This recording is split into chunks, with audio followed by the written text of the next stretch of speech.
ایک روٹی والے کا واقعہ میں نے آپ کو سنانا ہے، اور یہ بڑے ہی مشہور و معروف بزرگ سے منسوب واقعہ ہے۔ حضرت ابو بردہ رضی اللہ تعالیٰ عنہ راوی ہیں کہ حضرت ابو موسیٰ اشعری رضی اللہ تعالیٰ عنہ کی جب وفات کا وقت قریب آیا تو انہوں نے اپنے بیٹوں سے کہا کہ اے بیٹو، روٹی والے کو یاد رکھنا۔ پھر یہ واقعہ خود ہی بیان کیا کہ وہ روٹی والا کون تھا۔ آپ نے کہا کہ ایک شخص تھا جس نے 70 سال اللہ کی عبادت کی، بڑی عبادت کی، مگر 70 سال بعد جب وہ باہر آیا تو شیطان نے اس کو بہکایا اور وہ ایک عورت کے فتنے میں مبتلا ہو گیا۔ 7 دن اور 7 راتیں وہ اس عورت کے ساتھ رہا، غلط کام ہو گئے۔ اب اس کو پھر شرمندگی ہوئی کہ یہ میں نے کیا کیا، 70 سال عبادت کی اور یہ 7 دن اور 7 راتیں میں نے گناہ میں گزار دی۔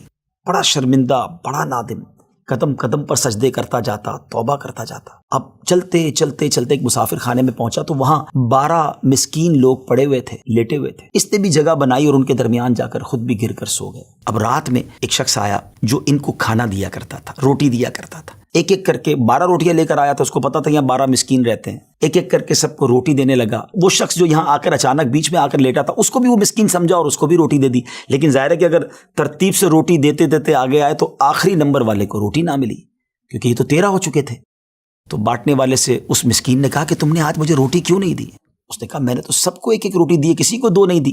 کہا تم مجھے روٹی نہیں دے رہے ہو؟ بہرحال وہ ناراض ہو گیا کہ ٹھیک ہے، پھر تم اگر یہ سمجھتے ہو کہ میں بددیانتی کر رہا ہوں تو میں تمہیں کچھ بھی نہیں دوں گا۔ یہ کہہ کر وہ شخص تو چلا گیا، مگر وہ مسکین بیچارہ بھوکا رہ گیا۔ اب وہ شخص جس نے ابھی توبہ کی تھی، پہلے 70 سال کی عبادت بھی کی ہوئی تھی، اس کو خیال آیا کہ میری وجہ سے اس مسکین کو روٹی نہیں ملی ہے۔ بھوک اسے بھی بڑی تھی، مگر اس نے وہ روٹی اسے دے دی۔ شدید بھوک لگی ہوئی تھی، رات بھر بھوک میں تڑپتا رہا، اور اسی بھوک کے عالم میں صبح اس کا انتقال ہو گیا۔ حضرت ابو موسیٰ اشعری رضی اللہ تعالیٰ عنہ فرماتے ہیں کہ جب یہ شخص اللہ کی بارگاہ میں پہنچا نا تو ایک پلڑے میں اس کی 70 سال کی عبادت رکھی گئی، اور ایک پلڑے میں وہ 7 دن اور 7 رات کے گناہ رکھے گئے۔ تو فرمایا کہ وہ گناہ جو تھے وہ 70 سال کی عبادت سے آگے بڑھ گئے، یعنی اب اس کے لیے گویا حکم ہو سکتا تھا کہ وہ جہنم میں جائے، مگر ان 7 دن کے گناہوں کے سامنے وہ روٹی رکھی گئی، اور اس روٹی کی برکت سے، کیونکہ وہ اخلاص کے ساتھ ایثار کی گئی تھی، مسکین کی مدد کی گئی تھی، وہ 7 دن کے بڑے بڑے گناہ معاف کر دیے گئے اور وہ جنت میں چلا گیا۔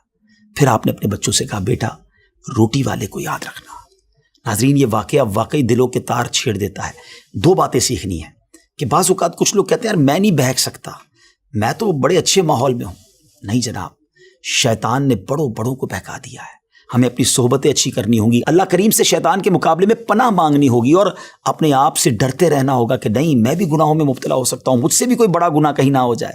توبہ کرتے رہیں، ڈرتے رہیں، خوف رکھیں اور اچھی صحبت اپنائیں۔